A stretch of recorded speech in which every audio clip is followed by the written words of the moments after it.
Welcome sa munting YouTube channel natin guys. Please support my videos. Like, comment and subscribe lang po mga idolo. Maraming salamat po. Story Present, Myriad World Inventory Box. Kabanata 541. Hoy, anong brand ng kotse yan? Bakit hindi ko pa nakita? Wala pa nga itong plaka. Malamang bagong sasakyan to. Napaka-cool ng sasakyan na to. Ito ang kotse na dapat imaneho ng isang lalaki. This is a real sports car. Sa sandaling makarating ang sasakyan ni Huang Feng sa kalsada, agad nitong nakuha ang atensyon ng mga tao sa paligid. Ang dagandong ng accelerator ay mahigpit na umaakit sa pandinig ng lahat. Ang sinumang nakarinig nito ay nararamdaman ang kanilang adrenaline surge, at ang kanilang mga mata ay nakatutok din sa kotse ni Huang Feng. Kahit sa loob ng sasakyan, ramdam ni Huang Feng ang inggit at pagkagulat ng mga tao sa paligid. Dati, kapag nakakita siya ng ganoong klaseng luxury sports car, titingnan niya. Sa oras na ito, siya ay nakaupo sa kotse, ninanamnam ang mga titig ng iba. Hindi nagtagal, nakita ni Huang Feng ang sasakyan ni Qiu Ningshuang sa kalsada. Sa orihinal, nagmamaneho si Qiu Ningshuang habang naghihintay kay Huang Feng, at hindi mabagal ang takbo ng sasakyan ni Huang Feng. Kahit hindi maganda ang lagay ng kalsada, diretso niyang piniling magmaneho. Ang sports car na ito ay parang minamaneho ng isang makaranasang driver na may ilang dekada ng karanasan sa pagmamaneho. Sa trapiko, ito ay kumikislap pakaliwa at pakanan, at palagi itong makakahanap ng magandang direksyon na dadaanan. Sa makatuwid, maayos na nahabol ni Huang Feng si Qiu Ningshuang. Dududo. Matapos magkapantay ang kotse ni Huang Feng at ang kotse ni Qiu Ningshuang sa isa't isa, bumusina siya. Gusto niyang batiin si Qiu Ningshuang at ipaalala sa kanya na maaari niyang bilasan. Sa simula, hindi namalaya ni Qiu Ningshuang na nakatutok sa kanya ang busina ng kotse sa tabi niya. Hanggang sa nagmaneho siya saglit at napagtanto niyang nakasunod na pala sa kanya ang kotse sa tabi niya ay napagtanto niyang alam na niya ito. Tumingin si Qiu Ningshuang sa labas ng bintana at naakit din sa pulang supercar na lumitaw sa tabi niya.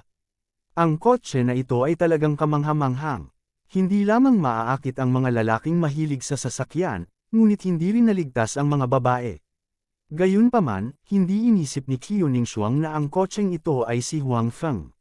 Naisip niya na ito ay isang mayamang pangalawang henerasyon na nagmamaneho ng isang sports car para sunduin ang mga babae. Nakita na niya ang ganitong sitwasyon noon kaya hindi niya ito pinansin. Gayunpaman, ang sports car sa tabi niya ay tila hindi sumuko. Patuloy itong bumusina at sumunod sa kanya. Kumunat ang noo ni Qiu Ningshuang. So what if you have a sports car? You keep following me. If you keep following me, I will not be polite to you. Napaisip si Qiu Ningshuang sa sarili. Gayunpaman, ang may-ari ng kabilang sasakyan ay halatang hindi alam kung ano ang iniisip ni Qiu Ningshuang, kaya patuloy niya itong sinusundan. Sa wakas ay hindi na nakayanan ni Qiu Ningshuang. Ibinaba niya ang bintana at tuturuan na sana ang kabilang partido ng ilang salita sa bintana. Sa pagkakataong ito ay bumaba na rin ang bintana ng sasakyan. Si Qiu Ningshuang, na gustong magsalita, ay nilunok din ang mga salitang sasabihin niya pagkatapos makita ang tao sa kotse. Huang Feng, paano naging ikaw? Hindi sinasadyang sinabi ni Qiu Ningshuang. Gayunpaman, halatang hindi naririnig ni Huang Feng ang boses ni Qiu Ningshuang. Pagkatapos ng lahat, ang parehong mga kotse ay nagmamaneho ngayon, at may ilang distansya sa pagitan ng dalawang panig. Sa makatuwid, ang mga salita ni Qiu Ningshuang ay tiyak na hindi makakarating sa mga tainga ni Huang Feng. Matapos kumpirmahin ni Huang Feng na nakita siya ni Qiu Ningshuang, iminuwestre niya ito. Pagkatapos noon, hindi na siya muling tumingin kay Qiu Ningshuang, ngunit nakatutok sa pagmamaneho. Malapit ito sa lungsod, at maraming sasakyan ang paparating at papalabas. Hindi siya nang ahas na maabala kapag hindi niya piniling magmaneho ng autopilot. Sa makatuwid, napigilan lamang ni Qiu Ningshuang ang mga pagdududa sa kanyang puso. Naisip niya na pagdating nila sa destinasyon, dapat niyang tanungin ang sitwasyon. Sa ganitong paraan, nagmaneho ang dalawang tao sa Department of Motor Vehicles sa ilalim ng tingin ng maraming dumadaan. Sa sandaling huminto ang sasakyan, hindi na makapaghintay si Qiu Ningshuang na maglakad papunta kay Huang Feng. Huang Feng, ito ang iyong sasakyan. Tumingin si Qiuning Shuang sa sports car ni Huang Feng at sinabi. Hanggang ngayon, hindi pa siya nakaka-recover. Naiintindihan pa rin ni Qiuning Shuang ang sitwasyon ni Huang Feng. Karaniwan siyang nagtatrabaho bilang isang security guard. Bagamat mayroon siyang sariling pabrika, hindi naman ito kalakihan. Bukod dito, matagal na itong hindi nagbubukas. Katamtaman din ang kalagayan ng kanyang pamilya. Sa kasong ito, kung bumili si Huang Feng ng kotse, tiyak na hindi siya bibili ng magandang kotse. Kahit na para sa kapakanan ng mukha ng pabrika, mabuti nang bumili ng 300 hanggang 400,000. Gayunpaman, hindi niya inaasahan na si Huang Feng ang talagang nagmamaneho ng sports car. Bagamat hindi alam ni Qiuning Shuang kung anong brand ang kotse na ito, sa pagtingin pa lang nito, alam na niyang siguradong hindi mura ang kotseng ito. Ngayong nakita na niya ang loob ng sasakyan, lalo siyang kumbinsido na tiyak na higit sa 1,000,000 ang sasakyang ito. Maging ang mga kotseng nakita niya noon na nagkakahalaga ng milyon-milyon ay hindi kasing ganda ng kotse ni Huang Feng. Oo, paano ba? Not bad, right? Sabi ni Huang Feng na may pagmamalaki. Habang nasa daan, si Huang Feng ay nagkaroon na ng kaunting pag-unawa sa kanyang bagong sasakyan. Sobrang nasiyahan siya sa kotseng ito. Ito ay talagang isang bihirang magandang kotse. Bukod dito, si Huang Feng ay nanirahan sa espasyong iyon sa loob ng 1 taon, kaya't mayroon siyang kaunting pagkakaunawa sa mga sasakyan doon. Sa makatuwid, naniniwala si Huang Feng na ang kanyang sasakyan, kahit na sa espasyong iyon, ay tiyak na itinuturing na isang magandang kotse, lalo na sa totoong mundo. Ito ay napakabuti. Tumango si Qiuning Shuang bilang pagsang-ayon. Kahit na wala siyang detalyadong pag-unawa sa kotseng ito, alam niyang tiyak na hindi ito magiging masama. Saan mo binili? Well, secret lang. Si Huang Feng ay nagpanggap na misteryoso. Wala siyang choice. Pagkatapos ng lahat, ang kotse na ito ay hindi mula sa mundong ito. Hindi niya alam kung nasaan ang manufacturer ng sasakyan na ito. Napakakuripot. Inilibot ni Qiuning Shuang ang kanyang mga mata kay Huang Feng, ngunit wala na siyang ibang sinabi. Pagkatapos, pumasok siya kasama si Huang Feng. Pagkapasok, may isang non-office worker na nagkusa na batiin si Qiuning Shuang. Obviously, dahil sa trabaho niya, baka madalas na siyang pumunta dito at marami siyang kakilala dito. Si Qiuning Shuang ay isang magandang babae, kaya normal lang na maalala siya ng mga taong iyon. Oo naman, madaling gawin ang mga bagay sa mga kakilala. Sa tulong ni Qiuning Shuang, matagumpay na nakuha ni Huang Feng ang plaka. Halos 1 oras lang. Sa panahong ito, natapos pa ni Huang Feng ang inspeksyon ng sasakyan. Pagkatapos nito, pumunta siya upang kumuha ng insurance at ang sasakyan ay maaaring nasa kalsada. Salamat. Pagkatapos lumabas sa car administration, sinabi ni Huang Feng kay Qiuning Shuang. Kung magalang ka ulit sa akin, magagalit ako, sabi ni Qiuning Shuang. Hindi siya nagsinungaling. Kung masyadong magalang si Huang Feng sa kanya, halatang hindi niya ito tinuring na kaibigan. Magagalit talaga iyon sa kanya. Well, hindi ko sasabihin. Sabi ni Huang Feng sabay kibat ng balikat. Pagkatapos noon, gustong lutisin ni Huang Feng ang lahat ng problema, kaya pumunta siya para kumuha ng insurance at nakipaghapunan kasama si Qiuning Shuang para pasalamatan siya. Nang tapos na ang lahat, si Huang Feng ay nagmaneho pabalik. Madilim na. Kabanata 542. Nang bumalik si Huang Feng sa kanyang tirahan, hindi maiwasang mapag-alitan siyang muli ni Bai Xiaoro. Gayunpaman, nasanay na si Huang Feng dito. Pagkatapos gumawa ng masarap na pagkain para kay Bai Xiaoro, matagumpay niya itong nasuyo. Pagkatapos, bumalik si Huang Feng sa kanyang kwarto para tingnan ang kanyang storage box. Sa pagkakataong ito, sa wakas ay nag-react na ang storage box. Maaaring buksan ang takip sa itaas. Bagamat walang nakitang bago si Huang Feng sa storage box, ipinakita rin ito na natapos na ang pag-upgrade ng storage box. Hindi makapaghintay si Huang Feng na makita kung anong mga bagong function ang mayroon ang storage box. Hindi binaygo ng storage box si Huang Feng. Lumitaw dito ang mga linya ng maliliit na salita, kumikislap na may gintong liwanag. Binasa ni Huang Feng ang lahat ng maliliit na salita, at pagkatapos ay naunawaan niya ang mga pagbabago pagkatapos ma-upgrade ang storage box. Masasabing may 3 pagbabago sa storage box. Ang una ay nasa hinaharap, kapag ang isa ay na-teleport sa ibang espasyo, ang bilang ng mga bagay na kinakailangan ay hindi na 4, ngunit 3. Sa mas kaunting item, tumaas ang posibilidad na ma-teleport si Huang Feng.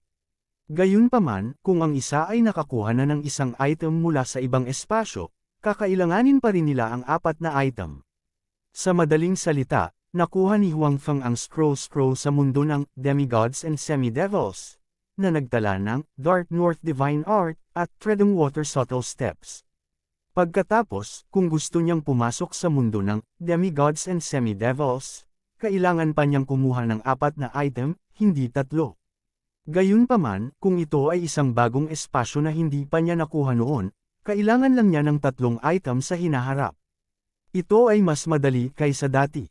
Hindi lang niya alam kung mababawasan muli ang numerong ito kapag na-upgrade na ang storage box sa susunod. Ang isa pang pagbabago sa storage box ay nakatulong ito kay Huang Feng na magbukas ng ibang dimensional na espasyo. Doon, maaaring ipatawag ni Huang Feng ang taong namamahala sa kanyang industriya sa ibang mga espasyo. Maaaring pumili si Huang Feng ng taong namamahala sa isang espasyo. Bukod dito, sa espasyong iyon, ang mga kita na nabuo ng industriya ni Huang Feng ay maaari ding makuha sa pamamagitan ng storage box. Sa madaling salita, hindi maaaring pumunta si Huang Feng sa ibang mga puwang nang hindi kinukuha muli ang mga kredensyal. Gayunpaman, kung mayroon siyang industriya sa espasyong iyon, maaari pa rin niyang ipatawag ang taong namamahala sa mga industriyang iyon sa isa pang espasyong nilikha ng storage box at bigyan sila ng mga gawain. Ang pagbabagong ito ay medyo nagulat kay Huang Feng. Pagkatapos, naisip niya na ang pag-upgrade ng storage box sa pagkakataong ito ay maaaring nauugnay sa binuksan niyang winery sa naunang espasyo. Bagamat iniwan niya ang espasyong iyon, halatang industriya pa rin niya ang gawaan ng alak. Ang mga benepisyong nabuo ay kanya rin. Ang mga kita na nabuo ng gawaan ng alak ay maaari ding i-convert sa Chinese currency sa pamamagitan ng isang tiyak na proporsyon at ideposito sa storage box. Naghihintay para sa Huang Feng na bawiin ang mga ito. Masasabing tuwang-tuwa pa rin si Huang Feng sa pagbabagong ito sa storage box dahil sa paraang ito, maaari siyang kumita ng malaking pera sa parehong oras. Hindi niya sasayangin ang isang taon sa ibang mga espasyo. Gayunpaman, nang makita ni Huang Feng ang huling pagbabago ng storage box, sa wakas ay naunawaan niya kung bakit magbabago ang storage box ng mga paraan nito upang matulungan siyang kumita ng pera. Ito ay dahil kung nais ni Huang Feng na ganap na gamitin ang ikatlong pagbabago, tiyak na kakailanganin niyang gumastos ng maraming pera. Base sa kinita niya sa totoong buhay, baka hindi niya ito kayanin. Ang ikatlo at huling pagbabago sa storage box ay ang pagdaragdag ng isang exchange function. Katumbas ito ng pagkakaroon ng tindahan kung saan magagamit niya ang Chinese currency para bumili ng ilang bagay sa ibang mga espasyo. Kung mas matagal niyang ginamit ang storage box, mas magiging maganda ang mga bagay sa shop na ito. Ang pagbabagong ito ay maaari ding ituring bilang pagtulong kay Huang Feng na makabawi sa ilang mga pagsisisi sa ilang lawak.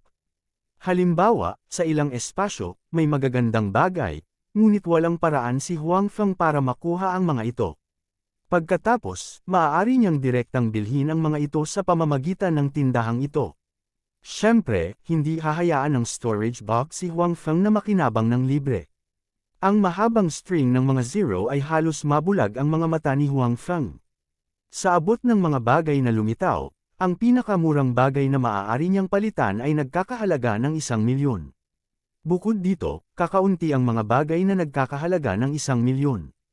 Karamihan sa kanila ay higit sa 10,000,000, at marami sa kanila ay mga consumable. Tiningnan ni Huang Feng ang maraming bagay sa listahan ng palitan at naglaway. Gayunpaman, wala siyang magagawa. Not to mention the things that were worth hundreds of million, even billions, or 10 of billions.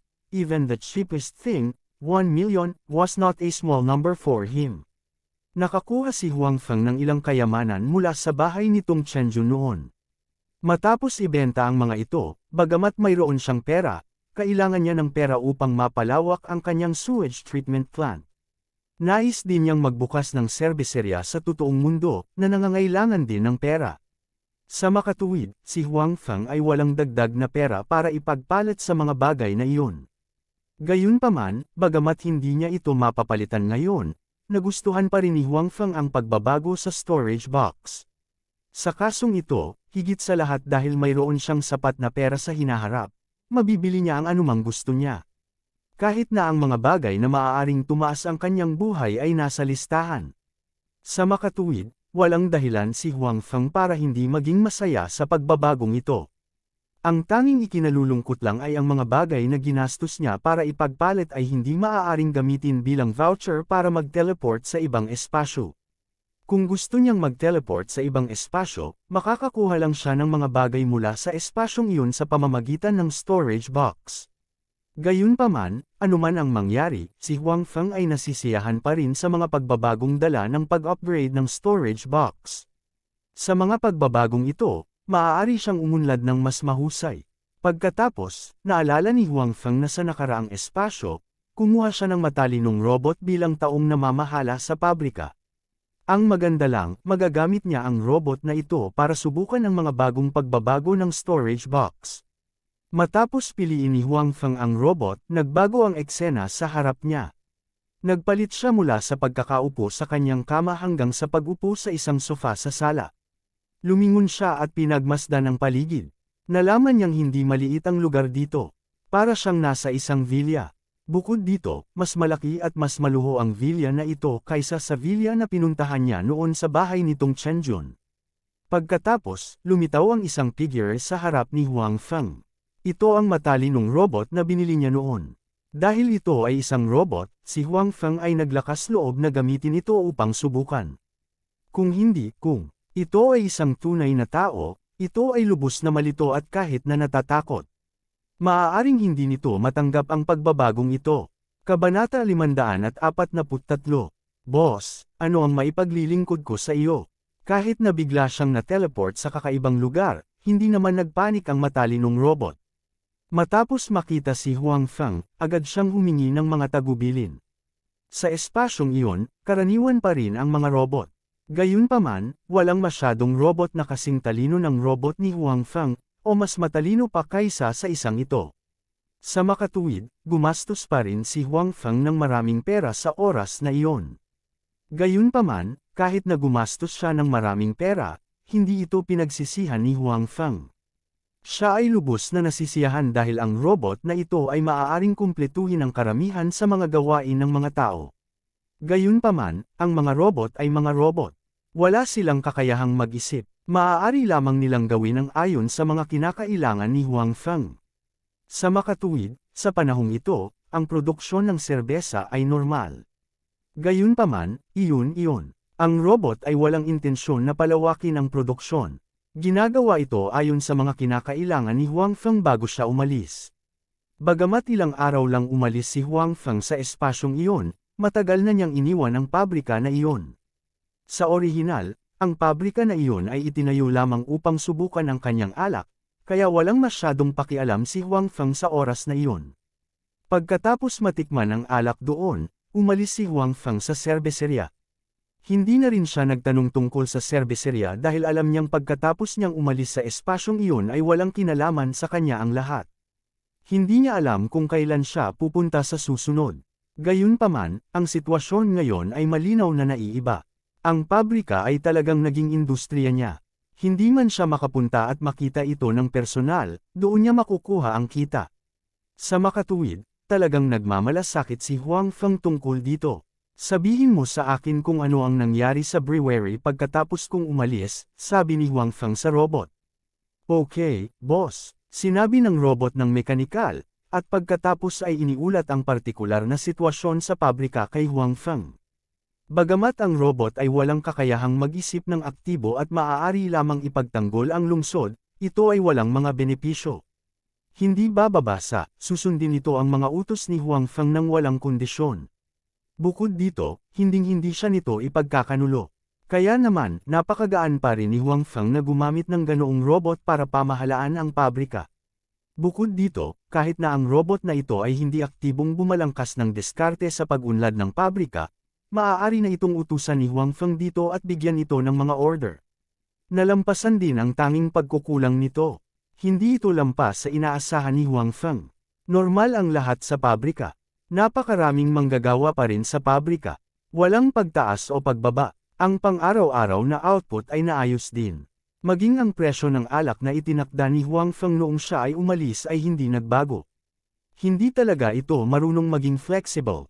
Kamusta ang benta ng alak natin? Marami ba ang dumating para bumili nito? Huang Feng asked. Obviously, the robot manager wouldn't arrange for the salesperson to take the initiative to promote. When Huang Feng left, he didn't make such arrangements. Therefore, the customers they sold to were the 2 bars that Huang Feng found when he was here. Moreover, the scale of these 2 bars was not very big. Replying to the boss, our factory can sell about 100 boxes a month. Those 2 bars will buy from us every month. The robot said without thinking. In recent months, many people took the initiative to come to buy our liquor. However, because there was no order from the boss, I didn't promise them. Huang Feng really didn't know what to say. He really didn't think of this at that time, so he didn't tell the robot. He didn't expect that he really didn't do anything.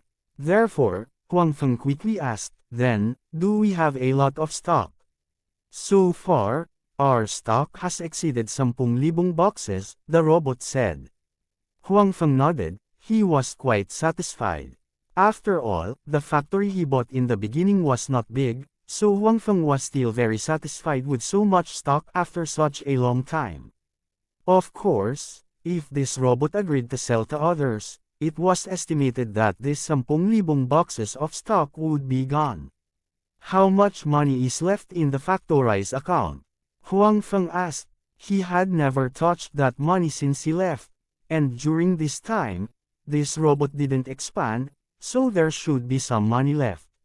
There are 2,358,000 yuan, the robot said. Obviously, in terms of memory, it was completely not inferior to human beings. It was even better than them. Only more than 2 million yuan. Huang Feng was a little disappointed.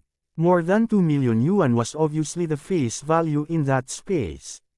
If it was converted into Chinese currency, it would only be more than 200,000 yuan. If it was before, Huang Feng would be very happy to earn more than 200,000 yuan in a few months, but now it seemed that it was not enough.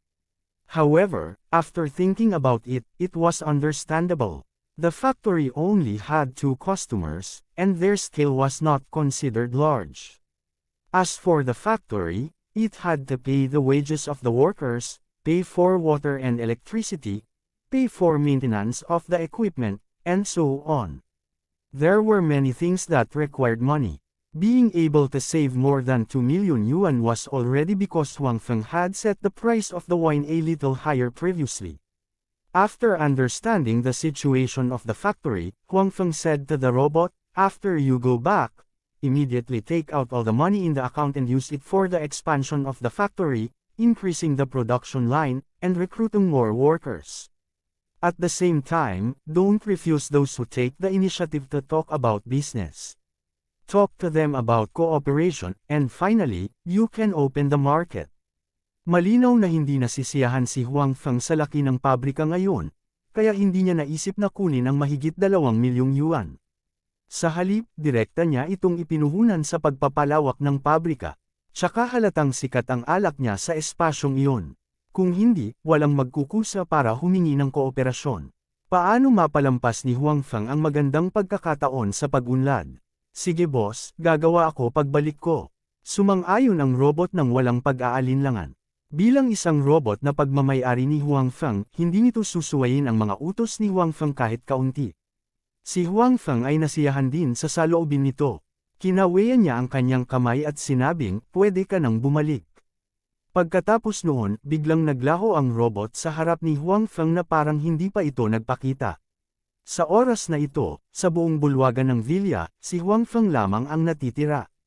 Sa walang laman na bulwagan na ito, tila walang laman. Ito ay talagang isang magandang lugar. Tumayo si Huang Feng at naglakad-lakad. Nalaman niyang maaari siyang umakyat sa itaas at tingnan ang silid sa itaas, ngunit hindi niya maitulak ang pinto palabas ng villa. Kabanata 544. Ito ay talagang isang magandang lugar. Hindi ba babasa, ito ay maraming beses na mas mahusay kaysa sa lugar kung saan nakatira si Huang Feng ngayon. Gayunpaman, malinaw na hindi ito isang lugar na matutuluyan ng mahabang panahon dahil walang paraan si Huang Feng na umalis sa villa na ito. Kaya, gaano man ito karangyan, maaari lamang itong ituring na isang magandang hola. Si Huang Feng ay malinaw na hindi maaaring manirahan dito magpakailanman. Pagkatapos maglibot sa mga silid sa itaas, nilisan ni Huang Feng ang espasyong ito. Nang magbago ang eksena sa kanyang harapan ay bumalik na siya sa kanyang tirahan. May mahina pa ring tunog ng tubig sa banyo. Obviously, naliligo pa rin si Bai Xiaoro. Gayunpaman, sa villa ngayon, ang oras ay malinaw na hindi pa rin. Si Huang Feng ay nanatili doon ng ilang sandali, at sa totoo lang, halos kaparehong tagal ng panahon ang lumipas. Dahil sa mga pagbabagong dala ng pag-upgrade ng storage box, halatang maganda ang mood ni Huang Feng. Pagkatapos maligo ni Bai Xiaoro, naligo na rin siya at saka nagpahinga. Maganda ang mood ni Huang Feng, at sa ibang panahon at espasyo, maganda rin ang mood ni Leader Chou. Ilang oras na ang nakalipas, pagkatapos na sakupin ni Leader Chou ang Plum County, ipinadala ng korte ng imperial ang Western Army upang salakayin siya. Gayunpaman, si Gerui, na namuno sa hukbo, ay isang ignorante at walang kakayahan na tao. Kaya naman, hindi lang niya natalo si Leader Chou, kundi napatay din siya ni Leader Chou sa kanyang pagtulog. Pagkatapos din ng labanang iyon, ang reputasyon ni Leader Qiu ay lubusang naitatag. Ang ilan sa mga rebeldeng hukbo na malapit at malayo ay dumating upang humingi ng kanlungan sa kanya. Dumating din ang mga hindi nasisiyahan sa pamumuno ng Imperial Court upang magkanlong sa kanya ng 2 at 3. Ito ay ginawa siyang walang limitasyon ng ilang sandali. Sinamantala rin ni Leader Qiu ang pagkakataong ito para pamunuan ang kanyang mga tropa sa pag-atake sa ilan sa mga nakapaligid na county. Ang ilan sa mga county na ito ay sumuko sa paningin ng hangin, habang ang ilan ay lumaban. Gayunpaman, dahil sa kanilang lakas at koneksyon sa mga especially iya, sa kalaunan ay nilabag sila. Naging sanhi ito ng paglawak ng puwersa ni Leader Qiu ng ilang beses sa maikling panahon. Dumami rin ang kanyang mga tropa mula sa mahigit 10,000 hanggang mahigit 300,000 ngayon. Siyempre, marami sa kanila ay matatanda, bata, at babae na walang kakayahang lumaban. Bukod dito, marami sa kanila ang kulang sa armas. Ang mga maaaring talagang lumaban sa larangan ng digmaan ay maaaring hindi matagpuan sa 100,000 katao. Gayunpaman, si Leader Chou ay tila walang napansing mali. Nasilaw din siya sa sunod-sunod niyang panalo. Naniniwala siya na hindi siya magkakaroon ng anumang mga problema kahit na siya ay lumaban sa kanyang paraan sa Imperial Capital. At dahil lumaki ang kanyang impluwensya, tumaas din ng malaki ang awtoridad ni Leader Qiu. Ang pakiramdam na makapagpas siya sa buhay at kamatayan ng daan-daang libong tao sa iisang utos ay nahihilo si Leader Qiu. Noong nasa hukbo siya noon, sa pinakamaraming bagay, halos 1,000 tao lang ang kaya niyang utusan. May superior pa siyang pinipilit. Kailan pa siya nagkaroon ng gayong dakilang awtoridad? Kaya naman, medyo nawala si Leader Chou. Matapos sakupin ng ilang lungsod, pansamantalang nawalan siya ng gana na magpatuloy sa pagpapalawak. Sa halip, buong araw siyang nanatili sa lungsod para kumain, uminom, at maglaro, na tinatamasa ang marangyang buhay na hindi niya pinangarap na isipin noon. Sa ilalim ng kanyang impluwensya, karamihan sa maliliit na pinuno na umasa sa kanya ay naging katulad niya. Ang ilan ay mas masahol pa sa kanya.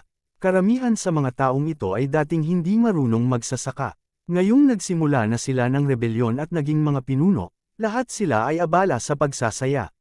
Dati, ang mga taong ito ay desperadong lumaban dahil sila ay inapi ng Imperial Court hanggang sa puntong hindi na sila makaligtas. Gayunpaman, ngayong wala na sa panganib ang kanilang buhay at mas mabuti na ang kanilang buhay kaysa dati, paano sila magiging handa na pumunta sa larangan ng digmaan at ipagsapalaran ang kanilang buhay?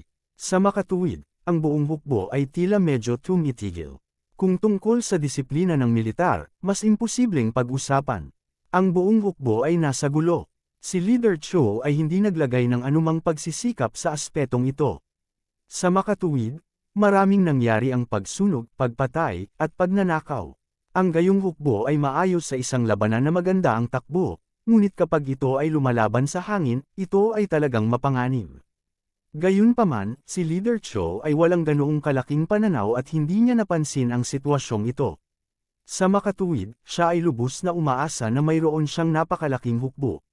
Gayunpaman, ang korte ng imperial ay malinaw na hindi maaaring umupo ng walang ginagawa at hayaan siyang magpatuloy sa pag-iral. Si Leader Cho ay isa na ngayong medyo malaking puwersang rebelde. Sa makatuwid, hindi siya pinansin ng Imperial Court noon, ngunit ngayon ay inilista siya bilang isang pangunahing target na alisin. Sa pagkakataong ito, ang Western Army pa rin ang namamahala sa pag-aalis kay Leader Cho. Gayunpaman, ang general na namumuno sa hukbo ay hindi na ang incompetent na si Gerui, kundi ang punong general ng Western Army, si Zhou Kai. Si Zhou Kai ay malinaw na hindi isang taong walang kakayahan tulad ni Gerui. Sa kanyang mga unang taon, siya ay isang sundalo sa hangganan. Nagsimula siya bilang isang sundalo at na-promote sa isang pangkalahatang hakbang-hakbang na may mga merito sa militar. Dapat malaman na siya, na ipinanganak bilang isang karaniwang tao, ay nais na maging isang general, kaya kailangan niyang magbayad ng higit sa iba. Sa makatuwid, tiyak na kaya niyang maging isang general. Nang maglaon, inilipat siya sa interior at namamahala sa pag-oorganisa at pagsasanay ng isang bagong hukbo, na siyang kasalukuyang hukbo ng kanluran. Dahil ito ay isang bagong hukbo, hindi pa ito nakapunta sa larangan ng digmaan. Sa karamihan, ito ay ginamit upang sugpuin ang mga bandido. Sa makatuwid, ang kapangyarihang panlaban nito ay hindi kasing lakas ng hukbo sa hangganan. Gayunpaman, sa kanyang opinyon, kahit na hindi malakas ang combat power ng kanyang hukbo, hindi pa rin problema na gamitin ito upang harapin ang mga bumpka na iyon. Kaya naman, ipinadala niya ang kanyang bayaw upang pamunuan ang hukbo sa pakikipaglaban. Nais niyang bigyan ng pagkakataon ng kabilang partido na magbigay ng kontribusyon. Sa huli, hindi lang hindi nagbigay ng kontribusyon ang kabilang partido, kundi namatay din siya sa lugar. Ang kanyang hukbo ay dumanas din ng matinding pagkatalo at umatras sa pagkatalo. Sa pagkakataong ito, nais ng Imperial Court na magsagawa muli ng isang pagpaparusa laban kay Leader Cho. Nagkusa si Zhou Kai na magboluntaryo, na gustong bumawi sa kanyang mga pagkakamali. Kasabay nito, gusto niyang ipaghiganti ang kanyang bayaw. Ngayon na ang korte ng Imperial ay hindi makapagpakilos ng maraming tropa, sumang-ayon sila sa kahilingan ni Zhou Kai. Kumusta ang sitwasyon sa hukbo? Si Zhou Kai ay isang nasa katanghaliang gulang na lalaki na nasa edad 40. Ang makapal niyang mga braso ay parang gustong kumawala sa kanyang damit. Ang kanyang buong pagkatao ay nagbigay sa mga tao ng isang uri ng magiting na aura. Napakatapang daw niya sa larangan ng digmaan. Noong siya ay isang sundalo, pinamunuan niya ang pagsalakay sa pormasayo ng kalaban ng maraming beses. Nang maglaon, kahit na siya ay na-promote, siya ay madalas na nangunguna sa pagsingil. Mas mabangis pa siya kaysa sa maliliit na sundalong iyon. Ang hukbong kanluranin ay nakabuo ng isang puwersang panlaban sa napakaikling panahon. Malaki ang kinalaman nito sa isang general tulad ni Zhou Kai na handang ipagsapalaran ang kanyang buhay. Sa pagtugon sa general, handa na ang lahat. Ang hukbo ay maaaring umalis ng maaga bukas ng umaga. Ang isang general sa gilid ay kinuyam ang kanyang mga kamay at sinabi, "Mabuti, tumango si Zhou Kai." Kahit na siya ay napakatapang sa larangan ng digmaan, sa bahay, siya ay labis na natatakot sa kanyang asawa, ang kapatid ni Gerui. Kung hindi, sa huling pagkakataon, hindi niya naisip na pabayaan si Gerui para kumita ng ilang merito sa militar. Sa kasamaang palad, ang mga bagay ay hindi mahuhulaan. Si Gerui, na dapat ay ginintuan, ay talagang namatay. Natural na hindi ito matanggap ng kanyang ate. Buong araw siyang umiyak, sumisigaw na ipaghiganti ni Zhou Kai ang kanyang kapatid. Ito rin ang isa sa mga dahilan kung bakit nagkusa si Zhou Kai na magboluntaryo sa pagkakataong ito. Siyempre, si Zhou Kai ay walang kahit kaunting magandang impresyon sa pinuno ng kaaway na pumatay sa marami sa kanyang mga nasasakupan. Sa pagkakataong ito, handa siyang gamitin ang kanyang ulo bilang sakripisyo sa kanyang mga nasasakupan. Kabanata 545. Sabihin mo sa mga sundalo na maghanda, hindi na natin hahayaang mangyari ulit ang parehong bagay. Kaiyahiya iyon sa ating Western Army. Dapat nating ibalik ang prestihiyo ng ating Western Army sa pagkakataong ito. Sabi ni Zukai. Oo, Ginoo. Mabilis na tumugon ang mga general sa paligid niya. Sa mga taong ito, may mga taong sumunod kay Gerui upang salakayin ang Plum County. Nang marinig nila ang mga salita ni Zukai, medyo napahiya sila. Noong nakaraan, kung hindi lang biglang namatay si Gerui, dahilan para mawala ang commander ng team na ito, hindi talaga sila matatalo. Sa makatuwid, ang mga taong ito ay medyo hindi kumbinsido sa kanilang mga puso. General, huwag kang mag-alala. Sa pagkakataong ito kailangan nating patayin ang lalaking iyon na may apelyidong Q.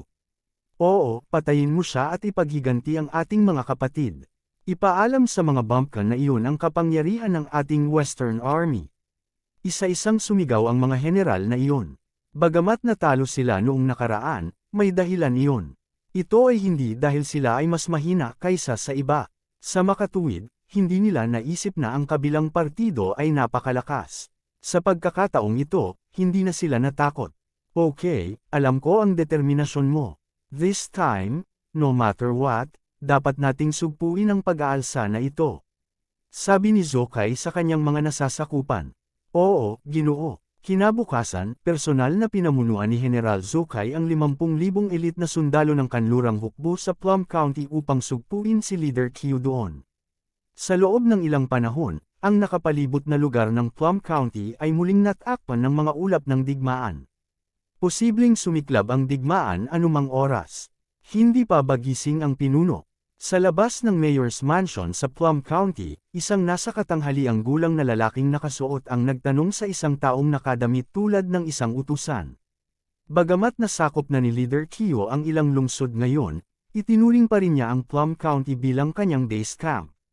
Siya ay karaniwang nakatira sa Plum County, higit sa lahat dahil sinakop niya ang county na ito sa pinakamatagal na panahon. Sa makatuwid, sa pagkakataong ito, ang mga pagsasaayos ang pinakaangkop. Ang lahat ng iba't ibang mga hakbang sa pagtatanggol ay mas mahusay kaysa sa iba pang mga bayan. Bukod dito, ang pamahalaan ng county dito ay mas maluho kaysa sa ibang mga lungsod. Para kay Leader Kyo, na nakasanayan ng mamuhay ng maayos, ito ay napakahalaga. Siyempre, may isa pang dahilan na hindi alam ng iba. Naisip ni Leader Kyo na ang Plum County ang kanyang pinagpalang lupain. Sa isang sitwasyon kung saan siya ay dahado, nagawa niyang talunin ang hukbo ng korte ng imperial. Ito ang dahilan kung bakit nagkaroon siya ng kasalukuyang sitwasyon ngayon.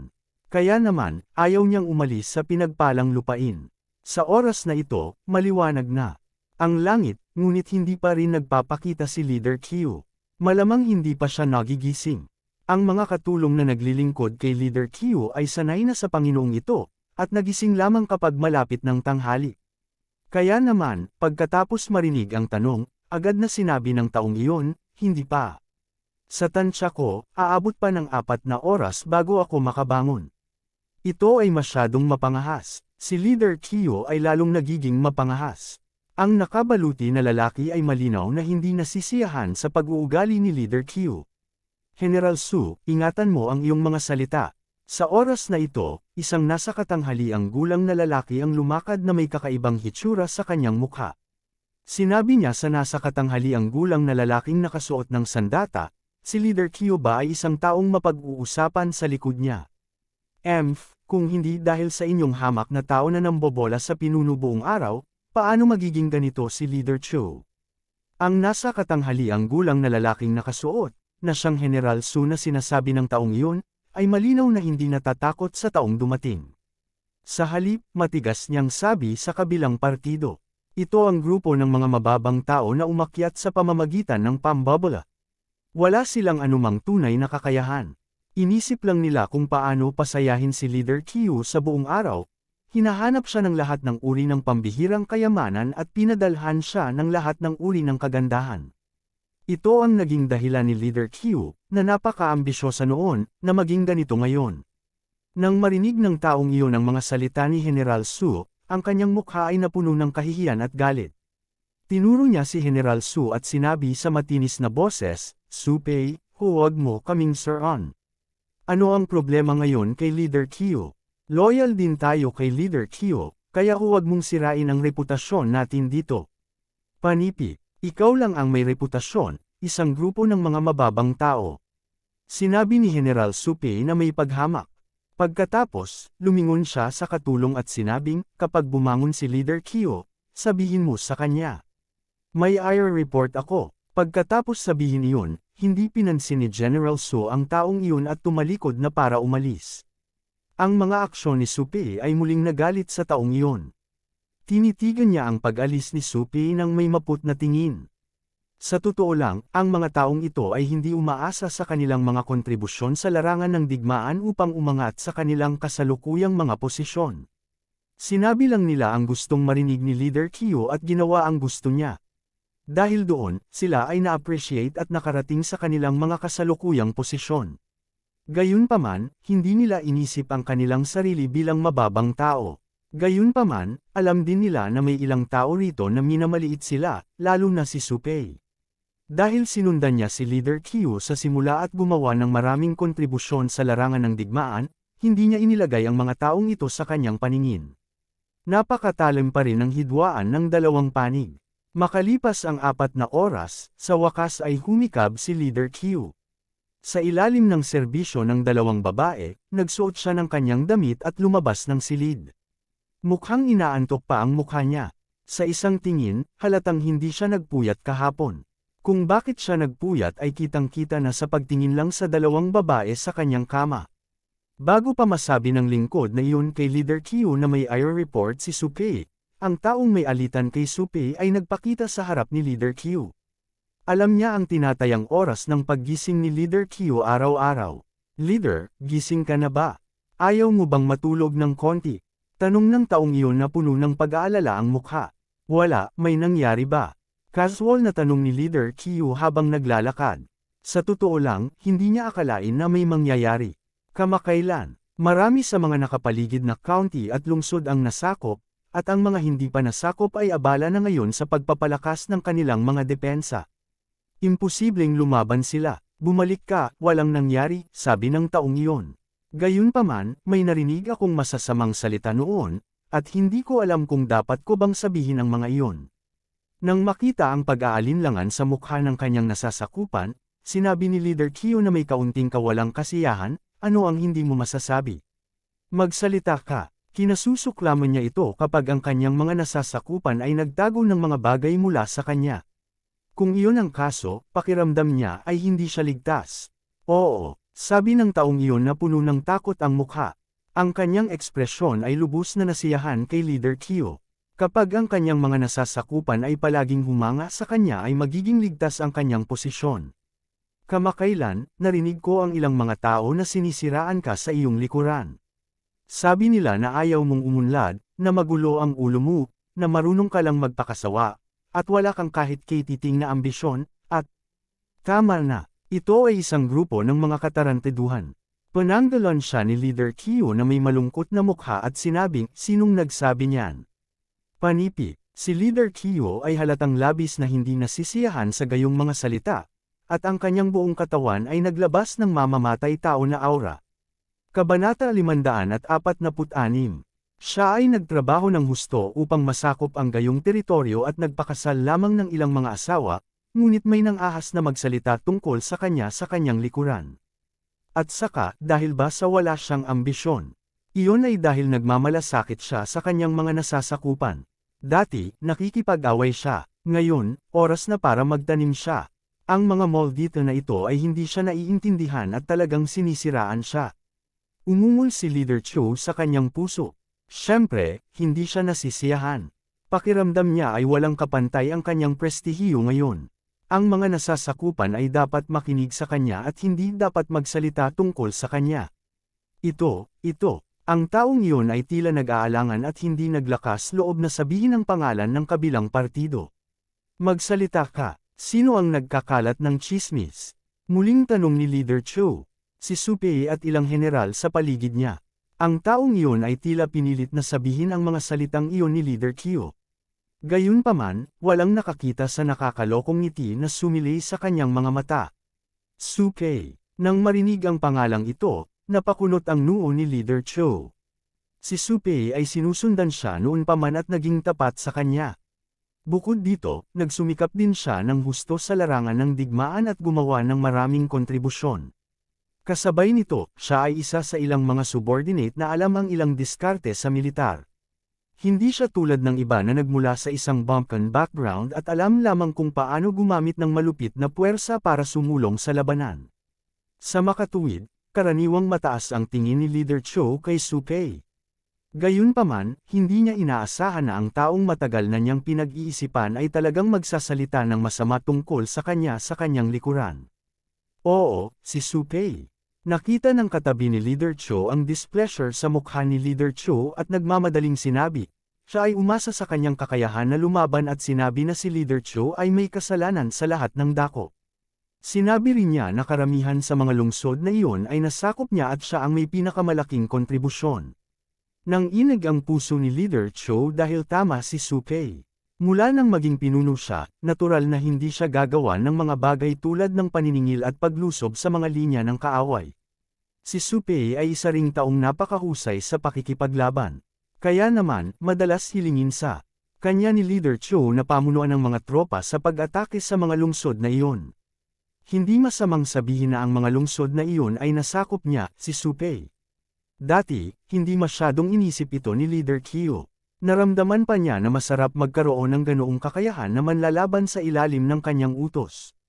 Ngunit ngayon, tila nakalimutan na niya ang kasabihan na ang kagalingan ng isang tao ay natatabunan ang kanyang Panginoon. Napakataas ng mga kontribusyon ni Su-pei. Dahil madalas siyang namumuno sa mga tropa, ang prestihiyo ni Su-pei sa mga nasasakupan ay mas mataas kaysa sa kanya. Ito ay malinaw na hindi isang magandang bagay.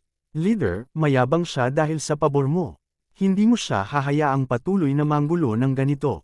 This is simply ruining your reputation. I think he has bad intentions, patuloy ng taong iyon. Huwag kang ang magsalita ng walang kwenta. Si General Su ay tapat pa rin sa akin, saway ni Leader Cho. Gayunpaman, kahit na pinapagalitan niya ang katabi niya, nasa puso na niya ang iniisip tungkol kay Su-pei. Nakita rin ng taong iyon ang kahulugan sa puso ni Leader Cho, kaya hindi na siya nagsalita pa. Nasabi na niya ang gusto niyang sabihin. Naitanim na niya ang binhi ng hinala sa pagitan nina Leader Cho at Su-pei. Sa kahalagahan ni Leader Cho sa kanyang posisyon, imposible para sa kanya na maging walang pakialam sa kanyang mga salita ngayon. Pagkaalis ng taong iyon, wala nang nagawa pa si Leader Cho. Sa halip, nakatayo lang siya doon na tila may iniisip. Leader, dumating kanina si General Su at may sasabihin daw siya. Sa oras na ito, lumapit ang lingkod ni Leader Cho upang magulat. Oh, nung natutulog ako, dumating siya. Tanong ni Leader Cho, dumaan siya at nakita mong nagpapahinga ka, kaya umalis siya, sagot ng alipin. Tumango si Leader Cho at saka biglang nagtanong, may sinabi ba siya? Siya, hindi alam ng katulong na iyon ang sasabihin. Pagkatapos ng lahat, si Leader Cho ang kanyang Panginoon. Malaking figure din ang General Su na iyon. Hindi niya kayang masaktan ang mga ito. Just say what you have to say. You're so wishy-washy parang babae. Si Leader Cho ay masama na ang loob. Nang makita niya ang ekspresyon ng kanyang katulong ay agad siyang nadismaya. Nabigla ang katulong na iyon at nagmamadaling sinabi, sabi niya, lalo ka raw nababahala. Wala na siyang sinabi. Nang marinig ang mga salita ng katulong, lalong naging pangit ang ekspresyon ni Leader Cho. Noong una ay may pagdududa pa siya sa mga salita ng taong iyon, ngunit ngayon ay tila hindi nagsisinungaling ang taong iyon. Ang Su-pei na ito ay talagang hindi siya inilagay sa kanyang mga mata dahil lamang sa siya ay may mga merito sa militar. Talagang naglakas loob siyang sabihin iyon sa kanya. Sa katunayan, kung narinig ito ni Leader Cho noon, kahit na medyo hindi siya masaya, hindi siya masyadong magagalit. Sa bagay, sobrang haba ng tulog niya. Hindi niya masisisi si Su-pei. Gayunpaman, ang kasalukuyang pinuno na si Cho ay halatang iba sa naunang pinuno na si Cho. Marami siyang subordinate at mataas ang posisyon.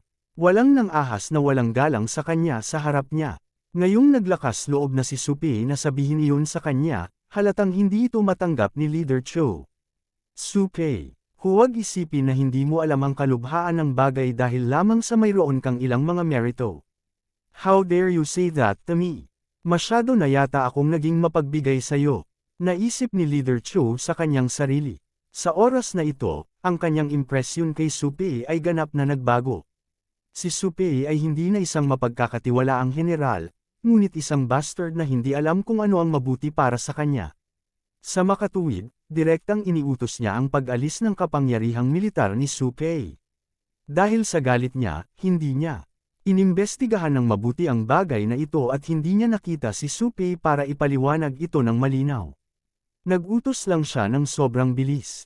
Anong karapatan niya para bawiin ang kapangyarihan kong militar? Hindi ko tanggap. Gusto kong hanapin si Leader Cho para sa paliwanag.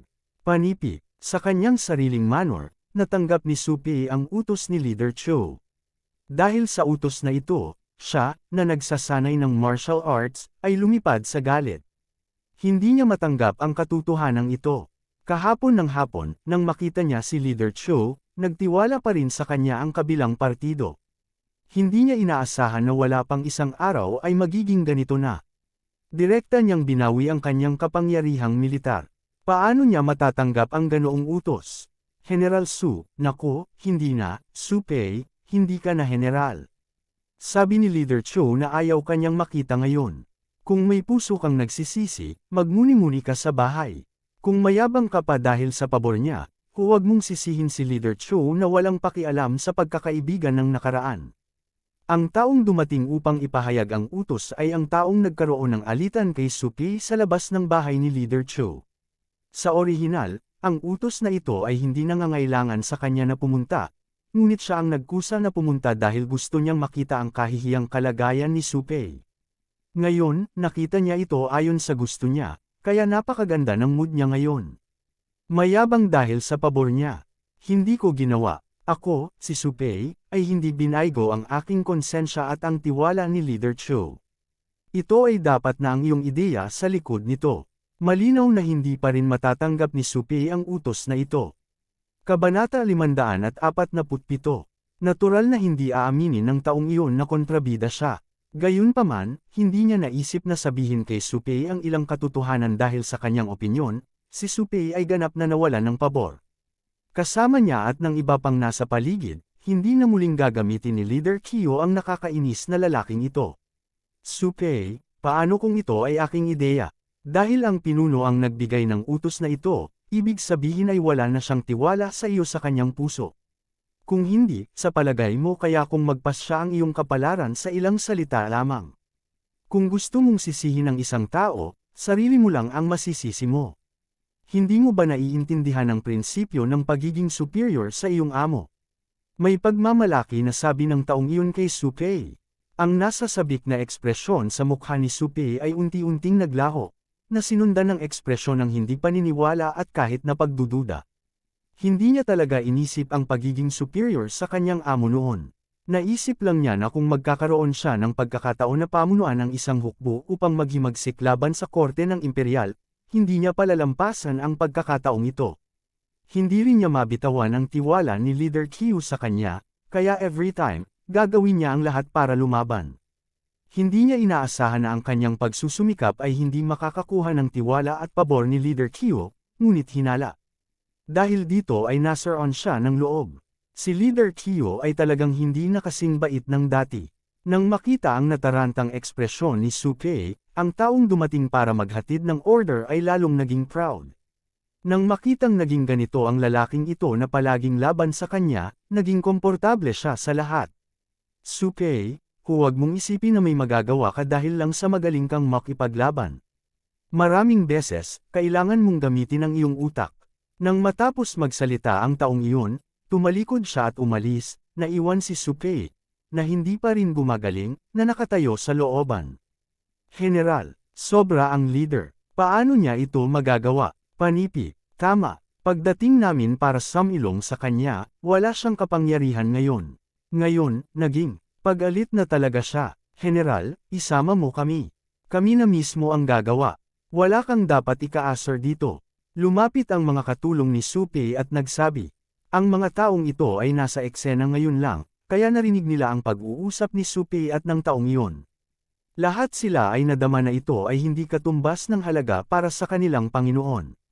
Sa hukbong rebelde, maraming pinuno ang gustong gantimpalaan ang kanilang mga nasasakupan bilang mga general. Si Leader Kyo ay natural na hindi exception. Sa makatuwid, mayroon din siyang grupo ng mga general sa ilalim niya. Siyempre, lahat ng mga general na ito ay ipinagkaloob niya at hindi kinikilala ng korte ng imperial. Bagamat inalis ni Leader Kyo ang karapatan ni Supee na pamunuan ang mga tropa, iyon ay para lamang pigilan siya sa pamumuno sa mga tropa na isinaayos ni Leader Kyo para sa kanya. Para sa mga taong dinala ni Supee, halatang tatayo pa rin sila sa panig ni Supee sa oras na ito. Hindi nila pinansin ang utos ni Leader Kyo. Ang sitwasyong ito ay karaniwan sa mga nasasakupan ni Leader Kyo. Para sa mga taong tulad ni Supee na nagdala ng mga tao kay Leader Kyo, upang ipakita ang kanyang tiwala sa kanila, ang mga taong dinala nila ay inutusan pa rin nila. Sa makatuwid, kahit na si Supee ay tinanggalan ng kanyang kapangyarihang militar ngayon, mayroon pa rin siyang ilang mga tao sa ilalim niya. Kaya lang hindi marami ang bilang, mga 1 o 2,000 tao lang. Gayunpaman, ang lakas ng pakikipaglaban ng 1 o 2,000 tao na ito ay hindi masama. Lahat sila ay nagsimula kay Supee at nakaranas ng maraming laban. Sila ay mas malakas kaysa sa mga matatanda at bata na maaari lamang gumawa ng mga numero. Nakinig si Supee sa mga salita ng kanyang mga nasasakupan ngunit hindi ito nagsalita. Iniisip pa rin niya si Leader Kyo. Kailangan niyang aminin na nakilala na siya ni Leader Kyo dati. Hindi nagtagal pagkatapos niyang pumunta kay Leader Kyo, binigyan siya ni Leader Kyo ng autoridad na pamunuan ang mga tropa sa kanya. Ito ang nagbigay sa kanya ng stage para gumanap. Noong panahong iyon, naisip pa niyang ipagsapalaran ang kanyang buhay para kay Leader Kyo. Gayunpaman, habang ang pagganap ni Leader Kyo ay naging mas magulo ang ulo, ang pag-iisip ni Supee ay naging malabo at malabo.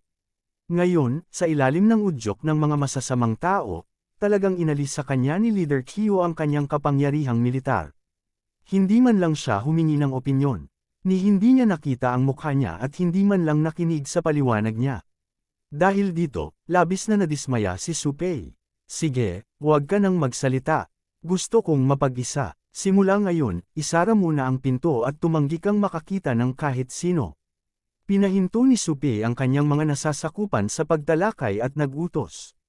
Oo. Bagamat ayaw pa rin ng mga subordinate na iyon, dahil nagsalita na ang kanilang general, hindi sila tumanggi. Sa loob-loob nila, iniisip nila na pagkatapos ng ilang araw, kapag huminahon na ang general, kukumbinsihin nila itong umalis para hindi siya mabuli dito. Paano na? Ano ang sinabi niya nang matanggap niya ang order? Sa yaman ng county, hinihintay ni Leader Kyo ang kanyang mga nasasakupan na bumalik at iulat ang sitwasyon kay Supee. Matapos ibigay ni Leader Kyo ang utos na iyon, medyo nag-alinlangan din siya. Pagkatapos ng lahat, si Supee ay isang karapat-dapat na opisyal at malaki ang naiambag sa kanyang karera. Ngayong inalis na niya ang kapangyarihan niya, parang sinunog ang tulay pagkatapos tumawid sa ilog. Dahil dito, medyo nakonsensya siya. Kasabay nito, iniisip niya na kung may mabuting saloobin si Supee sa pag-amin sa kanyang pagkakamali, maaari niyang isaalang-alang na bigyan siya ng higit na kapangyarihan pagkaraan ng ilang panahon. Namumuno, ang Supee na iyon ay sadyang masyadong mayabang. Sino ang nakakaalam na ang taong nagbigay ng utos ay babalik na may mukha na puno ng matuwid na galit kapag nakita niya si Leader Kyo? Anong mali? Nakasimangot din si Leader Kyo. Sinabi niya na sinusunog mo ang tulay pagkatapos tumawid sa ilog. Kung aalisin mo siya, walang ibang lalaban. Kapag dumating muli ang hukbo ng imperial, tiyak na matatalo ka. Sa oras na iyon, huli na para magsisi ka. Sabi ng taong iyon na puno ng galit ang mukha. Bastos, hindi ba ako mabubuhay nang wala si Supee? Napakayabang. Sa una, si Leader Kyo ay nakadama pa rin ng pagkakasala kay Supee. Gayunpaman, pagkatapos marinig ang ulat ng kanyang nasasakupan, ang kaunting pagkakasala ay matagal nang nawala. Ang natitira ay puro galit. Naramdaman din niya na si Supee ay sadyang masyadong mayabang. Totoong marunong siyang lumaban, ngunit kung wala siya, kaya pa rin niyang talunin ang hukbo ng Imperial Court. Bukod dito, sa oras na ito, naramdaman ni Leader Kyo na tama na alisin ang kanyang kapangyarihang militar. Kung hindi, sa ugali ni Supee, maaga o huli, hindi niya ito seseryosohin. Sa oras na iyon, ang kanyang mga kontribusyon ay sapat na mataas. Gustuhin man niyang alisin ang kanyang kapangyarihang militar, Baka hindi niya ito magawa. Sa oras na ito, isa pang lingkod ang pumasok upang iulat na ang imperial na hukuman ay muling nagpadala ng isang hukbo upang salakayin sila at ngayon ay papunta na. Dumating sila sa tamang oras. Gusto kong makita kung kaya kong talunin ang hukbong imperial na ito nang wala si Su Pei. Si Leader Qiu ay hindi nag-aalala tungkol sa pagpapadala ng Imperial Court ng hukbo upang sugpuin sila. Sa halip, natuwa siya. Nagalit siya sa mga salita ni Su Pei. Kabanata 548.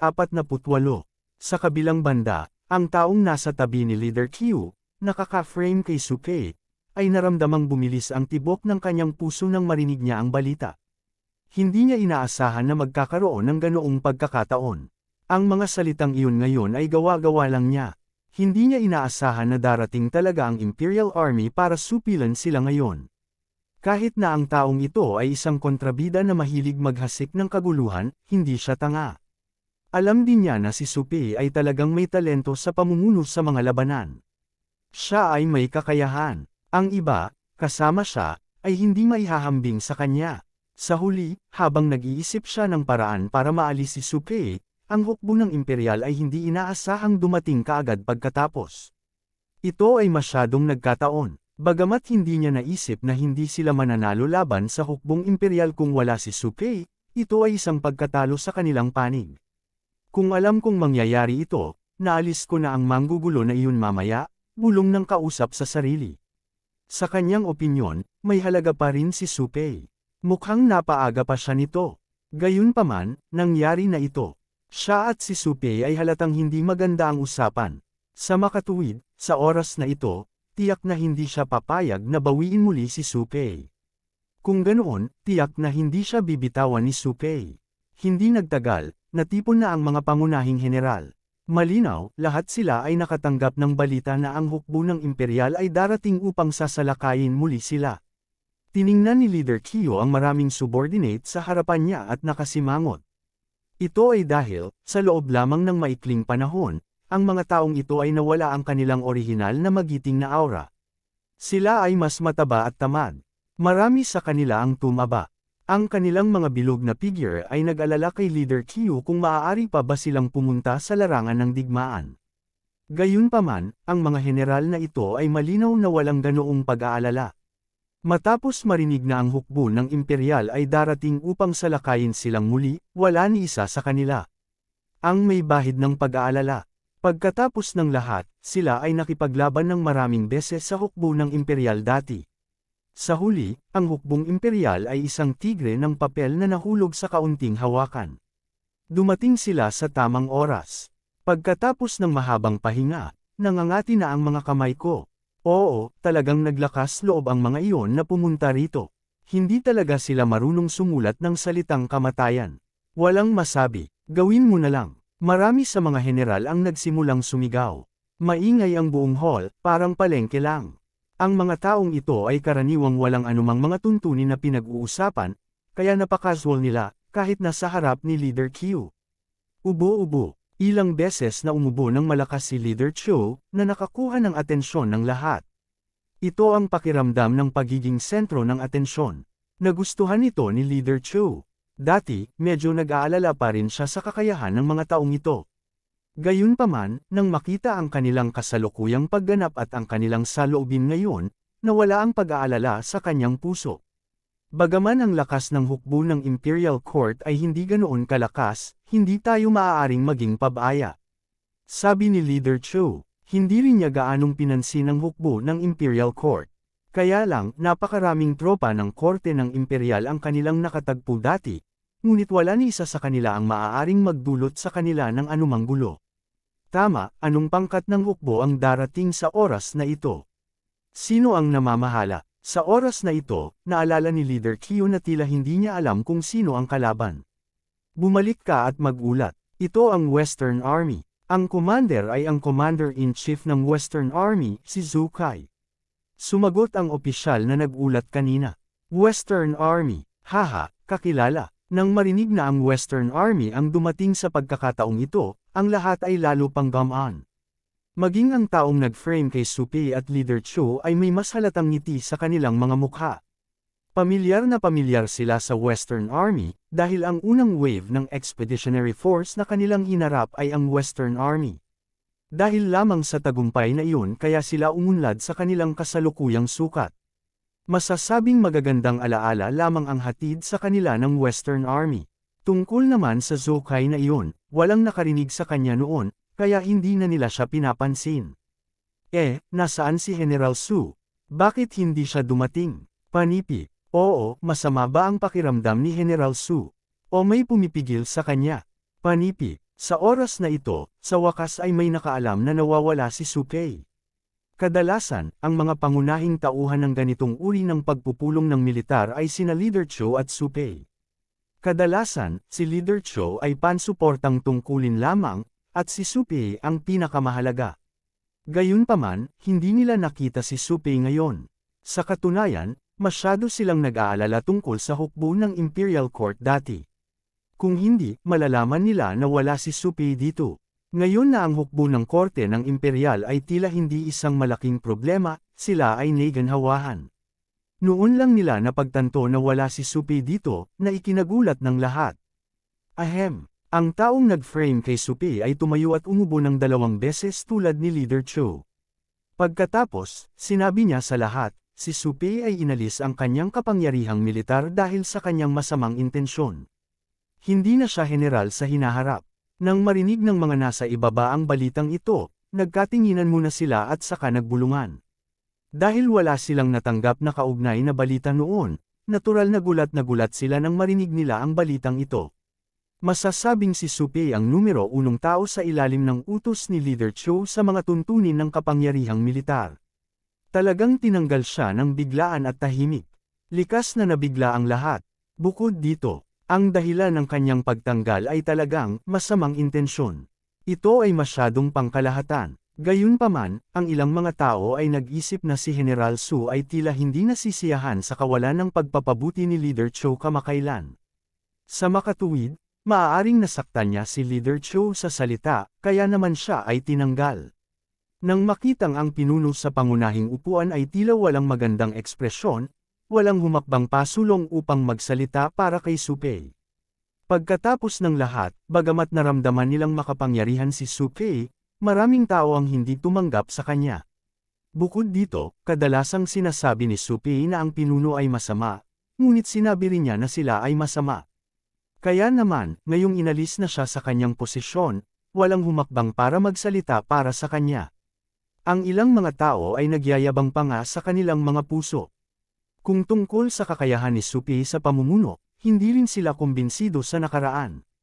Nadama nila na ito ay dahil ang hukbo ng Imperial Court ay masyadong mahina. Kung sila ang mamumuno, wala rin problema. Nang makitang walang humakbang para magsalita para kay Supei at walang nag-aalinlangan sa kanyang desisyon, ang mood ni Leader Cho ay bumuti ng husto. Kasabay nito, naramdaman din niyang hindi mali ang kanyang desisyon. Sige, dahil wala nang iba, kung gayon ang lahat ay makakaalis muna. Maghanda ng mabuti. Sa pagkakataong ito, bibigyan natin ng malupit na leksyon ang hukbo ng korte ng Imperial para hindi na sila manggahas na mag-isip patungkol sa atin. Sabi ni Leader Cho sa mga subordinate niya. Oo, tumayo ang lahat at kinuyam ang kanilang mga kamao at sumigaw. Kabanata 549. Pagkaalis ng mga general, naghanda na rin si Leader Kyo na pumunta sa likod bahay. Sa oras na ito, hindi umalis ang taong nag-frame kay Supei. Sa halip, sinundan niya si Leader Kyo sa likod bahay. Mr. Go! Tila si Supei ay hindi kasing halaga sa puso ng lahat gaya ng naisip namin, sabi ni Leader Kyo habang naglalakad siya. Sabi ni Leader Cho habang naglalakad. Kung ikukumpara noon, malinaw na maganda ang mood ngayon ni Leader Cho dahil napagtanto niyang napakataas pa rin ang posisyon niya sa puso ng mga general na iyon. Bukod dito, nagpadala ang korte ng Imperial ng isang kaunang general, kaya wala siyang dapat ipag-alala. Iyon ay dahil ikaw ay matalino at makapangyarihan. Lahat ay humahanga sa iyo mula sa kaibuturan ng kanilang mga puso. Natural, sila ay susunod sa iyong mga utos, sabi ng taong iyon. Ang apelyido ng taong ito ay Go. Kadalasan, hindi nagustuhan ni Supei ang kanyang pag-uugali at direktang tatawagan siyang matandang aso sa kanyang likuran. Sa makatuwid, ito ang isa sa mga dahilan kung bakit napakagalit ng taong ito kay Supay. Ang mga salita ni Mr. Go ay nagparamdam kay Leader Q na napakaginhawa sa kanyang puso. Nadama ni Leader Q na napakahusay niyang makarating sa kung nasaan siya ngayon mula sa isang gwardya. Natural lang sa kanyang mga nasasakupan na humanga sa kanya, hindi katulad ni Supay, na talagang nang ahas na hindi siya ilagay sa kanilang mga mata. Sa pagkakataong ito, hahayaan kong makakita ng maayos ang Supay na iyon. Kung wala siya, matatalo ko pa rin ang hukbo ng Imperial Court, confident na sabi ni Leader Q. Kumpiyansa na sabi ni Leader Q. Siya ay may background sa militar at maaaring ituring na isang maliit na mid-level na opisyal, kaya may tiwala siya sa sarili niyang kakayahan. Bagamat hindi pa siya nakapag-utos ng napakaraming tao sa isang labanan, naisip niya na si Supay ay wala ring karanasan sa lugar na ito. Dahil kaya niya, bakit hindi niya magawa? Malinaw, hindi siya maaaring maging mas masahol kaysa sa kanya. Bukod dito, ito ay ang Western hukbo na dumating sa oras na ito. Ito ay isang kalaban na maaari na niyang talunin kapag siya ay hindi sapat na malakas. Sa labanang iyon noon, hindi pa ba siya nanalo nang walang tulong ni Supay? Sa makatuwid, si Leader Cho ay masasabing puno ng kumpiyansa sa panahong ito. Wala siyang kahit katiting na pag-aalala. Sa kanyang pananaw, dumating ang Western Army sa pagkakataong ito para lamang pataasin ang kanyang mga tagumpay at prestihiyo. Hindi sila makapagdulot ng anumang problema sa kanya. Tama, Leader Q. Mas malakas ka kaysa sa walang utang na loob na Supay na iyon. Paano siya maihahambing sa iyo? Sa harap mo, ang Western Army ay walang dapat ikabahala. Sabi ni G. Go. Nag-aalala siya na matatalo sila sa labanan pagkatapos ma-disable si Supay. Kung ganoon, malalagay sa panganib ang kanyang buhay. Gayunpaman, pagkatapos malaman na sila ay mula sa Western Army, hindi na siya nag-alala tungkol doon. Siya ay kasing kumpiyansa ni Leader Q. Tumango si Leader Cho na may kasiyahan, pagkatapos ay biglang nagsabi, may maganda ba kamakailan? Leader, sasabihin ko lang sana sa'yo. Ilang araw na ang nakalipas, nakakita ako ng Jade Ruyi pag nagkataon. Sa tingin ko ikaw lang ang nararapat, kaya ibibigay ko ito sa iyo, sabi ni Mr. Go. Oh, isang Jade Ruyi. Medyo nadismaya si Leader Q. Kahit na ang Jade Ruyi ay isang magandang bagay, marami na siyang nakitang katulad na mga bagay ngayon, kaya nawalan siya ng interes. Leader, itong Ruyi Jade ay iba sa ordinaryong Ruyi Jade. Maskat Anji tangi. Sigurado akong magugustuhan mo ito, mabilis na sabi ni Mr. Go. Okay. Tumango si Leader Q. Parang wala siyang masyadong pakialam. Mula nang makamit niya ang ilang lungsod, hindi na inisip ni Leader Q ang pag-unlad. Nagsimula siyang magsaya sa buhay. Ito ay hindi lamang dahil sa patuloy na pagdami ng mga babae, kundi dahil din sa dumaraming mga kayamanan sa kanyang personal na vault. Malinaw na may sariling ideya si Leader Q. Kung dumating ang panahon na hindi niya talaga kayang labanan ang pag-atake ng hukbong imperial, kukunin niya ang mga kayamanang iyon, itatago ang kanyang pagkakakilanlan, at mamuhay ng isang mayamang tao. Bagamat mawawalan siya ng kapangyarihan, tiyak na magiging mas mabuti ang kanyang buhay kaysa sa dati, at magkakaroon siya ng lugar na matitira sa buong buhay niya. Siyempre, hanggat maaari, ayaw isuko ni Leader Q ang kanyang kapangyarihang militar. Kung tutuusin, kung may pera lang siya at walang kapangyarihan, hindi niya masisiguro na mananatili niya ang kanyang kayamanan. Tsaka sanay na siyang magutos. Kung bigla siyang nawalan ng kapangyarihan, mahihirapan siyang tanggapin. Sa pag-iisip ng mga kayamanan, natural na naisip ni Leader Q ang isa pa niyang libangan, mga babae. Kumusta na ang babaeng sinabi ko sa iyo noong nakaraan? Tanong ni Leader Q. Bumungad sa kanyang isipan ang mukha ng isang dalaga.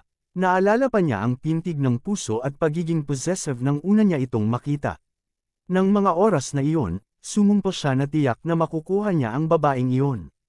Leader, medyo magulo. Nag-aalangan na sabi ni Mr.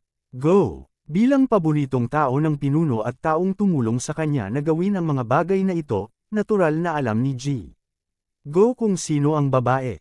Bakit ang gulo? Tanong ni Leader Q. Ang pamilya ng babaeng iyon ay isang malaking pamilya sa Plum County. Nasa silk business sila. Noong salakayin namin ang Plum County, tinulungan kami ng pamilya niya. Nang maglaon, sila pa ang nag-sponsor ng negosyo namin. Sinabi ni G. Go, ngunit ang babaeng iyon ay anak ng ulo ng pamilya. Hindi siya pumapayag na ipakasal sa iyo ang kanyang anak na babae. Isang bagay ang suportahan ang negosyo ni Leader Q, ngunit isa pang bagay ang protektahan ang kanyang anak na babae. Bagamat suportado ng ulo ng pamilya si Leader Q at nagbigay pa ng maraming pera sa kanila, ayaw niyang ipakasal ang kanyang anak sa isang sundalo. Nais niyang magpakasal ang kanyang anak sa isang iskolar. Kumunat ang noo ni Leader Q. Hindi niya akalain na ganoon pala ang background ng babaeng nakilala niya pag nagkataon. Gayunpaman, hindi ito kakaiba. Isang pamilya lamang na may ganoong background ang makapaglilinang ng ganoon kaganda at eleganteng babae. Wala na bang ibang paraan? Naisip ni Leader Q na maaaring mawala sa kanya ng tuluyan ang babae, at medyo hindi siya masaya. Obviously, ayaw niyang sumuko. Si Mr. Go ay nasa dilema din. Gaano man niya sinubukang hikayatin si Leader Q, hindi siya binigyan ng mukha ni Leader Q. Bukod dito, si Leader Q ay halatang mayamang tao na may prestihiyo sa Plum County. Pakiramdam niya ay napakagulo nito. Kung ang pamilya niya ay salungat sa iyo sa simula, maaari akong magtanim ng isang especially iya sa kanila at pagkatapos ay direktang sirain ang kanilang pamilya. Kung gayon ang babae ay magiging iyo, ngunit ngayon, hindi inisip ni Leader Q na may mali sa sinabi ni Mr. Go. Sa katunayan, pagkatapos nilang salakayin ang Plum County, ginamit nila ang pamamaraang ito upang makakuha ng maraming kayamanan sa maikling panahon. Hindi lamang yumaman ang kanyang mga nasasakupan, ngunit lihim din siyang nag-imbak ng maraming pera para sa kanyang sarili. Alam din ni Leader Q kung bakit hindi natapos ni Mr. Go ang kanyang mga salita, dahil ang pamamaraang ito ay talagang hindi angkop para sa pamilya ng babaeng iyon. Kabanata 550. Saglit na nanlumo ang puso ni Leader Q. Naisip pa niya na kung hindi pa siya tinulungan ng kabilang partido noong mga oras na iyon, maaari na niyang direktang agawin ang dalaga. Kung ang pamilyang iyon ay maglakas loob na hindi pumayag, maaari niyang direktang kumpiskahin ang kanilang ari-arian at lipulin ang kanilang pamilya. Ang perang nakuha ay maaari pang gamitin para panduhan ang sarili niyang hukbo. Mag-isip ka ng paraan. Sa huli, hindi pa rin natiis ni Leader Q na isuko ang dalaga. Sinabi niya na may malungkot na mukha, ang hukbo ng Imperial Court ay malapit ng sumalakay. Kailangang mayroong mga tao sa lungsod na sumusuporta sa kanila. Kailangan mong maging responsable sa paghuli sa mga especially iyang ito.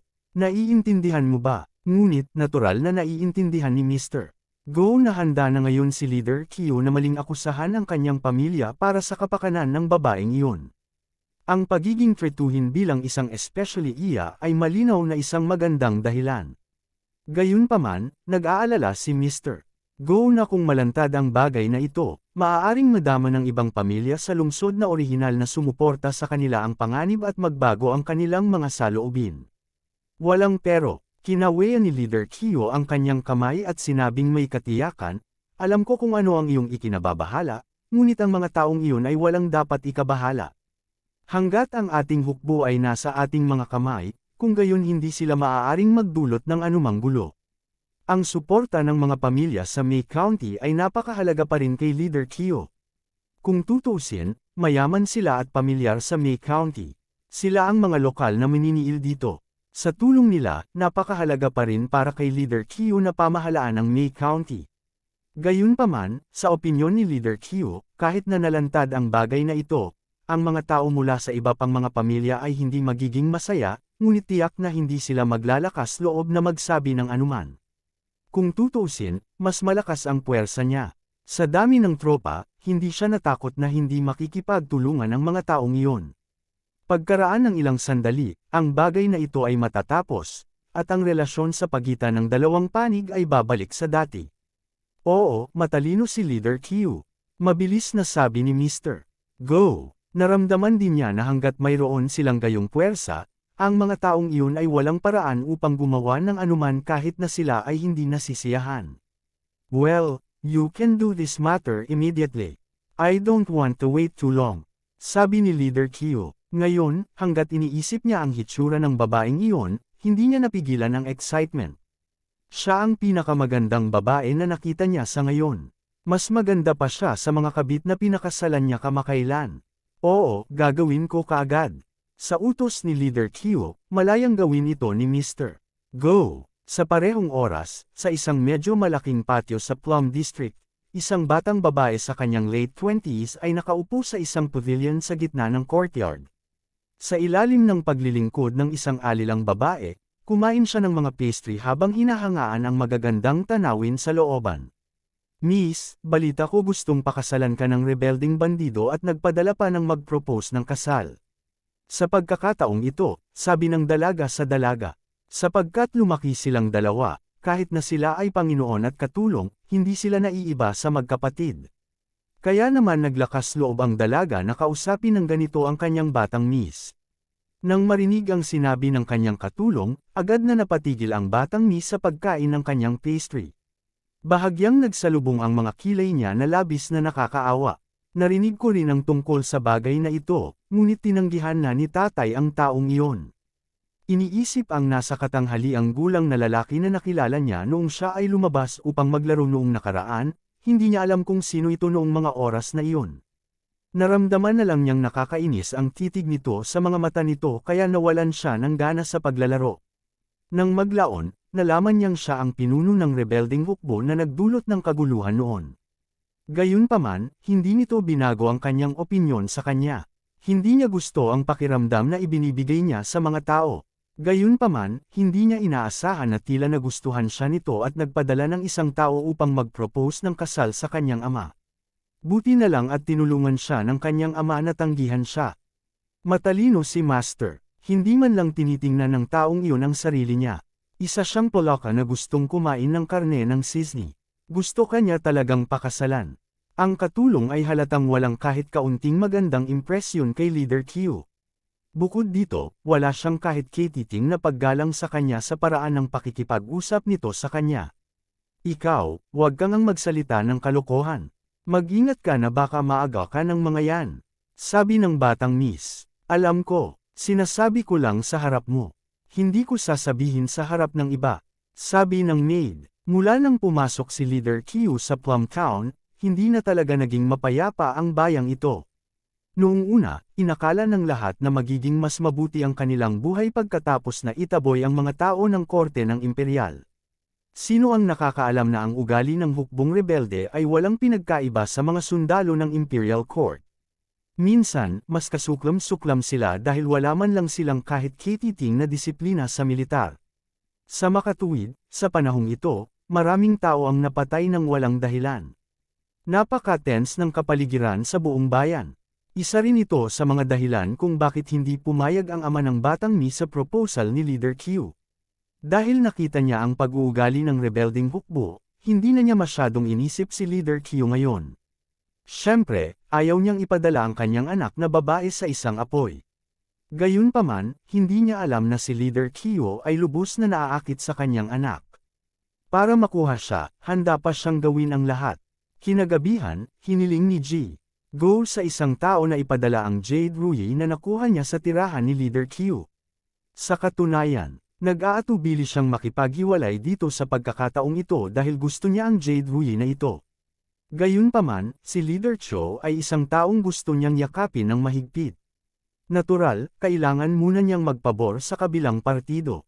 Sa ganoong paraan, makakakuha siya ng kapangyarihan at makakuha ng higit pa at mas mahusay na mga bagay. Nang makita ni Leader Cho ang Jade Ruyi, talagang naakit siya dito. Ang Jade Ruyi na ito ay hindi berde, ngunit gatas na puti. Nang hawakan niya ito sa kanyang kamay ay nakaramdam siya ng init.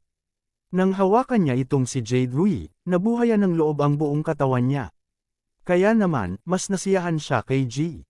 Go! Ang kakayahan ni Mr. Go na gumawa ng mga bagay ay hindi masama. Naniniwala siya na maaaring ipadala ni Mr. Go ang babaeng nagustuhan niya sa kanyang kama.